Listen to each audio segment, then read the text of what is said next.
Aku bukan menantu sampah. Bab 819 saatnya giliran kita. Hubungan darah. Rocky mencibir, dan tiba-tiba menjambak rambut Selfie dan menamparnya wajahnya. Kau adalah ular berbisa yang berdarah dingin. Kau tidak pantas berbicara tentang hubungan darah denganku. Selfie menjerit dan tiba-tiba jatuh ke tanah dengan pipinya yang kesakitan. Ia tidak sangka, Rocky benar-benar tega pada dirinya sendiri. Melihat Rocky yang sekarang, Selfie akhirnya mulai merasa ketakutan untuk pertama kalinya sebelum dia jatuh ke tanah dan menangis. Rocky, aku di masa lalu telah dicuci otak oleh Charlie. Sekarang aku tahu aku salah. Aku kakak sepupumu, kau tidak boleh memperlakukan aku seperti ini. Rocky sedikit pun tidak bergeming, kau yakin sudah benar-benar mengakui kesalahanmu? Iya, aku salah sudah. Asal kau lepaskan aku janji tidak akan lakukan hal ini lagi padamu. Ujar Selfie, mendengar Rocky seakan-akan memaafkannya, ia segera berlutut dan membuat janji. Ini ia lakukan tidak lain karena ia tidak ingin mati, hanya dengan menyelamatkan diri dari tempat ini, baru bisa membahas kembali tentang balas dendam di kemudian hari.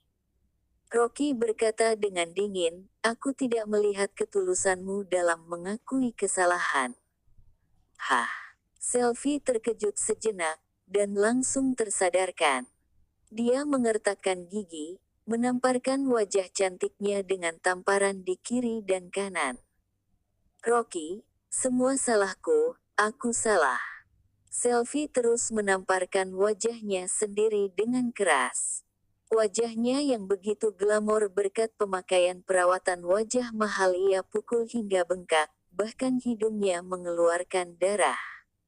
Di tengah suara tamparan itu, Rocky berdiri, menonton dengan dingin. Wanita ini tidak hanya kejam pada orang lain, ternyata juga kejam pada dirinya sendiri. Selfie menamparkan dirinya sendiri puluhan tamparan, wajahnya berdarah, dan dia berlutut di depan Rocky sambil memohon dengan menangis. Rocky, ampunilah aku tahu aku salah. Setelah aku kembali, aku akan pergi ke luar negeri dan tidak akan muncul di depanmu lagi. Rocky berkata dengan ringan, sudah selesai. Selfie mendongak kaget, kamu ingin melepaskan aku. Kalau sudah selesai, giliran kita lagi. Rocky berbalik dan mencibir pada Disa, mulailah dengan mematahkan anggota tubuhnya. Luangkan waktu sebentar, jangan biarkan dia mati begitu saja. Siap. Disa tanpa ekspresi, melangkah maju dan meraih pergelangan tangan Selfie, dan memutarnya dengan tajam. Ah! Selfie tiba-tiba berteriak, lengannya telah dipatahkan hidup-hidup oleh Disa. Disa tanpa rasa ampun, mengambil pisau dan memangkas betis Selfie. Tulang betisnya seketika putus. Selfie menangis karena rasa sakit, saking kesakitan, ia mengompol sambil berteriak keras. Dia sama sekali tidak menyangka bahwa tindakan menyakiti diri sendirinya sama sekali tidak mengharukan Rocky. Semua yang telah ia lakukan sia-sia belaka.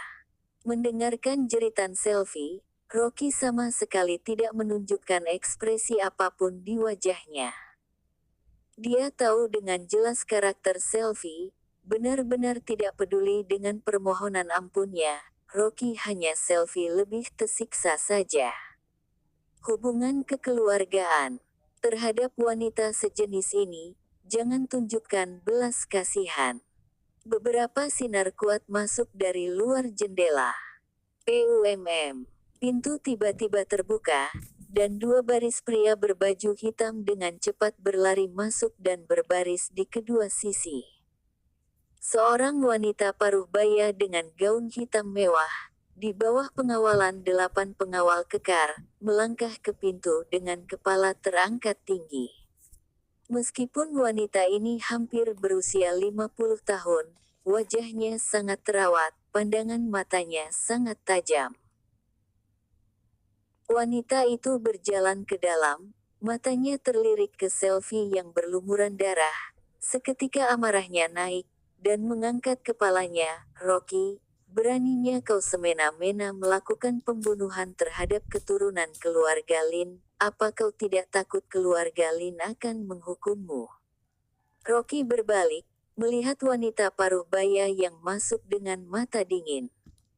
Wanita paruh baya ini, yang sama pongahnya bagaikan seorang ratu, adalah ibu kandung Selfie, Sutinah. "Ma, selamatkan aku!" Selfie berteriak lemah. Melihat seluruh tubuh putrinya penuh dengan darah, mata Sutinah tampak seperti penusuk. Dia memandang Rocky dengan ganas, dan mengulurkan tangan menunjuk padanya. "Tangkap ia sekarang, bawa ke markas." 8 pengawal di belakangnya segera bergegas maju. "Pukimak, apa yang ingin kau lakukan pada kakakku?" Winata segera berteriak dan melangkah maju. Pada saat yang sama, kelompok Dragon Sky dan pasukan elit lainnya yang berada di belakang Rocky juga melangkah maju dengan seragam dan berdiri di depan Rocky. Orang-orang dari dua kubu yang berbeda saling berhadapan tanpa rasa takut. Suasananya menjadi sangat mencekam. Sutinah berkata dengan wajah dingin, "Rocky, kau sangat lancang." "Aku selalu lancang," ujar Rocky. "Lalu, kau sudah bukan Oang keluarga Lin. Sekarang yang sedang kulakukan adalah urusan internal keluarga Lin, kau tidak berhak ikut campur." Wajah Sutinah berubah. "Bagaimanapun, aku pernah menjadi bibimu juga. Jika kau berani menyakiti putriku, aku tidak akan membiarkan kau keluar dari villa ini hidup-hidup." Luar villa sudah penuh dengan orang-orang keluarga Zhao, 3 lantai di dalam dan 3 lantai di luar, mengepung abis villa ini. Cukup dengan satu perintah, semua akan beraksi. "Jangan lupa bagaimana kau diusir dari keluarga Lin saat itu. Seorang wanita yang berperilaku tidak pantas tidak layak menyebut keluarga Lin aku," sindir Rocky dengan dingin. Mendengar itu, Sutinah semakin marah. Terlihat jelas kalimat itu menusuk luka lama di hatinya. Saat itu, dia dan Marson pisah tinggal. Marson menemukan cinta baru di Nemesis. Dia tidak mau kalah, dan memiliki hubungan yang baik dengan bos lain di China. Hingga akhirnya ketahuan tindakannya dan diusir oleh keluarga Lin. Jika tidak, dengan kekayaan dan kekuatan keluarga Lin, dia tidak akan pernah ingin berpisah dari Marson. "Sekali lagi aku katakan, segera lepaskan putriku." Sutinah juga bukan orang sepele, dia dengan senyap memerintahkan pengawal di sampingnya. Pengawal itu mengangguk, mengambil interkom dan mengucapkan beberapa patah kata. Segera, sosok hitam muncul di luar jendela, dan beberapa orang berbaju hitam muncul dari beberapa jendela, memegang senjata dan mengarahkan ke tengah aula. Sutinah mendengus penuh kemenangan, "Aku tidak peduli betapa hebatnya kau, sekarang orang-orangku telah mengepung villa ini. Jika kau masih mau hidup, segera lepaskan putriku." Meskipun demikian ia berkata, namun Sutinah sepertinya sudah mengambil keputusan saat melihat kondisi putrinya. Setelah dia berhasil menyelamatkan putrinya, dia akan memerintahkan semua orang untuk membunuh Rocky dan yang lainnya. Bastian juga terlihat sangat waspada. Sekalipun orang-orang yang dibawa Rocky semuanya adalah elit, tetaplah kalah dari jumlah. Ditambah lagi lawan memegang senjata, sulit untuk terbebas dari hujan peluru. Winata tampak serius, menatap sekitarnya dengan waspada. Dia sendiri mungkin masih bisa melindungi dirinya sendiri, Anggota kelompok Dragon Sky yang dia bawa semuanya adalah orang yang terkuat dari yang terkuat, tetapi di bawah pengepungan yang begitu ketat, pasti akan ada terluka atau bahkan terbunuh. Semua terlihat serius, hanya wajah Rocky yang tetap santai dan terlihat dingin. Sutinah merasa dia telah memimpin suasana. Dengan tersenyum percaya diri ia berkata dengan nada yang lebih lembut. Rocky, sekalipun Selvi telah melakukan sesuatu padamu, dia tetaplah kakak sepupumu. Lepaskanlah dia, jika ada kesalahpahaman, aku akan turun tangan menyelesaikannya. Saat dia berbicara, dia tiba-tiba merasa gatal, seperti ada sesuatu yang menggeliat. Aku bukan menantu sampah. Bab 820 Jangan cari gara-gara. Sutinah belum pulih, tengkuknya terasa dingin. Ia melihat wanita berbaju hitam di samping Rocky berbicara tanpa emosi. Sebaiknya kamu jangan bergerak, kalau tidak kepalamu akan putus. Sutinah terkejut, udara dingin menjalar di lehernya. Melalui ujung matanya mendadak ia melihat seekor ular hitam setebal sumpit. Tidak tahu dari mana ular itu sudah ada di lehernya dan mengeluarkan surat merah. Mendadak dirinya berubah warna, ia berteriak. Tidak, tidak hanya satu ekor. Di kakinya, puluhan ular melata dan mengeliling dirinya. Kejadian mengerikan ini membuat Sutinah seakan mati rasa, ketakutan semakin menguasai dirinya. Untung Sutinah punya wawasan luas, ia tidak tahan menahan rasa dingin yang menjalar di punggungnya. Tapi dia sebenarnya juga putri sulung keluarga Zhao. Ia berusaha tenang dan berkata, Rocky, jika kamu juga mau membunuhku, meskipun kamu bermargalin, keluarga Zhao tidak akan tinggal diam. Rocky berkata dengan dingin, tak peduli siapapun itu, yang berani melawan saya, pasti akan menerima akibat yang setimpal. Petik 2. Selesai itu, ia mengangkat kakinya lalu menginjakkannya pada lengan Selvi. Prak! Selvi berteriak dengan nada pilu dan histeris, ia pingsan tak sanggup menahan sakit. Kaye. Kedua bola mata Zhao Su hampir melompat keluar, sinar matanya diselimuti aura pembunuhan. Rocky berani bertindak di hadapannya untuk mencelakai putrinya. Bukan saja tak peduli padanya, ia bahkan menentang kewenangan keluarga Zhao. Jalan. Rocky sama sekali tidak melihat Sutinah, langsung keluar dan pergi begitu saja. Tendangannya tadi telah menghancurkan lengan kanan Selvi. Bahkan Selvi berobat dengan obat dan dokter terbaik sekalipun, lengan kanannya sudah cacat. Siapa yang berani menyentuh harga dirinya, maka harus membayar harga yang setimpal. Disa mendengus dingin, mengibaskan tangannya, memerintahkan ular-ular di tubuh Selvi untuk kembali ke asal. Dia adalah ahli pemanggil ular, diam-diam ia mengarahkan ular di tubuh Selvi, bagi dia adalah hal kecil. Melihat tubuh putrinya penuh darah, hati Sutinah dipenuhi kesedihan dan sakit yang dalam, kebencian menguasai dirinya. Begitu ular itu menjauh, ia langsung berteriak, "Tangkap mereka dan tembak mati." Saat ia menggerutu, Rocky yang sudah berjalan sampai di depan pintu mengibaskan tangannya secepat kilat. Ting! Sebuah suara yang ringan berdenting.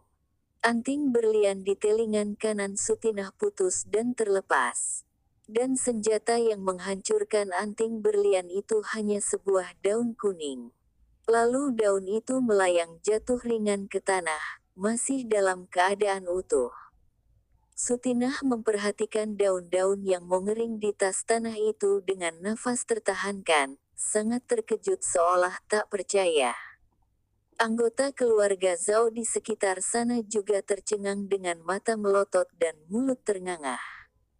Daun ini sangat rapuh, satu injakan akan membuatnya hancur. Namun Rocky melayangkan dedaunan kering itu, dan meremukkan anting yang keras. Gumpalan darah merembes perlahan dari pipi kanan Sutinah. Rocky berkata dengan datar, "Sutinah, jangan cari gara-gara, kalau tidak maka tidak ada kesempatan lain lagi." Selesai berkata, ia berbalik dan pergi. Wajah Sutinah putih memucat, menatap kepergian Rocky, dingin di punggungnya masih terasa. Perkataan Rocky tadi adalah untuk memberi peringatan padanya. Tiba-tiba wanita berbaju hitam di sampingnya berkata, "Manajer Sutinah, tak disangka Rocky memiliki kehebatan luar biasa seperti itu. Kita pergi bersama, aku khawatir sekalipun kita semua serentak menyerangnya juga tak mampu." Plak. Tiba-tiba Sutinah berbalik dengan segenap kekuatannya melayangkan tamparan padanya dan berkata, "Dasar tak berguna. Hanya seorang Rocky, kalian menjadi ketakutan seperti ini.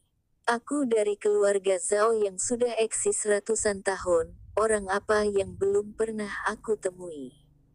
Setelah itu, ia berbalik, menatap arah perginya Rocky, matanya memancarkan aura pembunuhan yang sangat kuat. "Pelayan, selidiki latar belakang Rocky, serahkan semua data dan informasi tentangnya kepada aku. Aku tak percaya dia tak punya kelemahan. Berani menyentuh putriku, Rocky terlalu sombong. Demi membalas perseteruan dengan putrinya, ia akan membuat Rocky menebusnya sampai tuntas." Rocky memimpin sekelompok orang dan keluar melalui pintu gerbang. Di halaman sana, ada ratusan anggota keluarga Zhao yang bersiap dan bersembunyi, tapi tidak satu pun yang berani bertindak tanpa perintah. Menghadapi petarung yang hebat seperti ini, kalau bertindak buru-buru, bisa jadi nyawa melayang sebelum bertindak. Rocky keluar dari villa, tiba-tiba membalikkan tubuh dan melambaikan tangannya ke udara. Prak, langit yang bertabur bintang mendadak mengeluarkan kilatan guntur. Sebuah kilatan menyambar ibarat pedang raksasa membelah angkasa, tiba-tiba meretas dari udara dan menghantam villa.